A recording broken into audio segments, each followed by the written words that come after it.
जी बिल्कुल, इस वक्त मेरे साथ मौजूद हैं सदर मुस्लिम कॉन्फ्रेंस आज़ाद जम्मू व कश्मीर और साबिक़ वज़ीर आज़म सरदार अतीक अहमद ख़ान,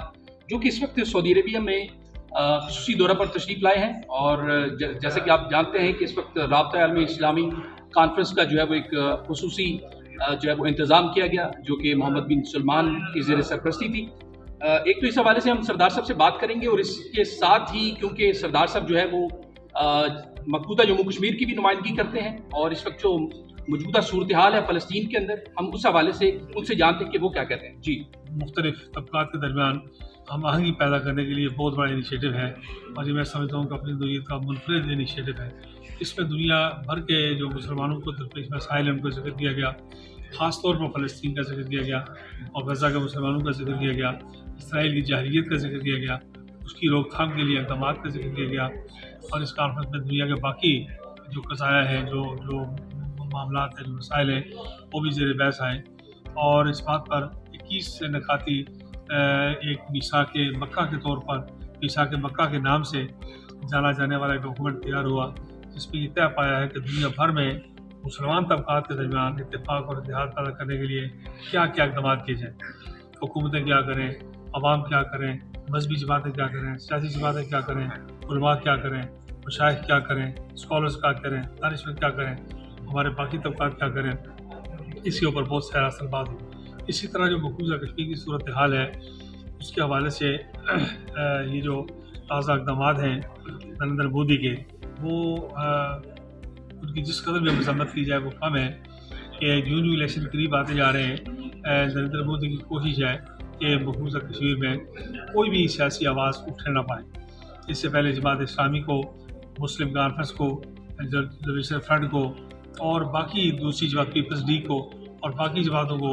वहाँ उन पर पाबंदी आयद कर दी गई, जगह बांध दी गई। तो सियासी आवाज़ दबाने का मतलब ये है कि फिर अस्करी आवाज़ें उठना शुरू हो जाएंगी।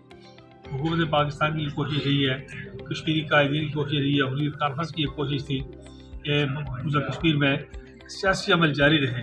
और सियासी अमल की मौजूदगी में मुज़ाकरात हों और मसला कश्मीर के हल के लिए वो रास्ता निकले। लेकिन ये सियासी आवाज़ें दबाने का मतलब अमन के रास्ते बंद कर रहे हैं, मुज़ाकरात के रास्ते बंद कर रहे हैं,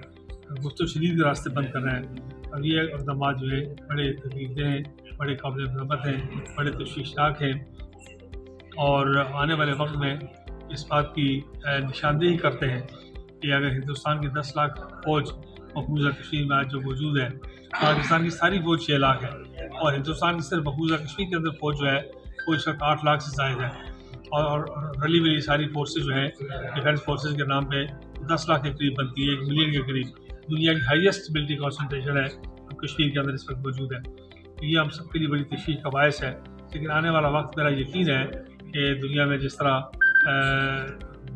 हिंदुस्तान की इंतहा पसंदी आहिस्ता आहिस्ता बेनकाब हो रही है,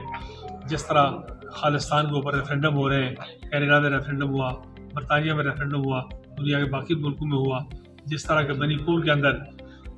मुस्लिम हिंदू और ईसाई फसादात हुए और दुनिया को तशवीश हुई, जिस तरह अरुणाचल प्रदेश के खिलाड़ियों को चीन ने वीज़ा देने से इनकार कर दिया हिंदुस्तानी पासपोर्ट पर, और उन्होंने कहा कि स्टेपल वीज़ा देंगे, इसलिए कि अरुणाचल प्रदेश जो है वो मुतनाज़ा इलाका है। हालांकि हिंदुस्तान का तयशुदा, हिंदुस्तान के मुताबिक हिंदुस्तान का सूबा है,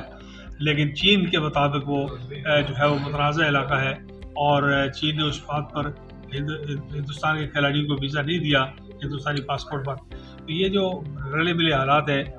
ये इस बात की निशानदेही करते हैं कि आने वाले वक्त में हिंदुस्तान को अपनी इंतहा पसंदी की कोई ना कोई कीमत देनी पड़ेगी, और मसला कश्मीर को बिलाखिर पर मुज़ाकरात की बेस पर लाना पड़ेगा,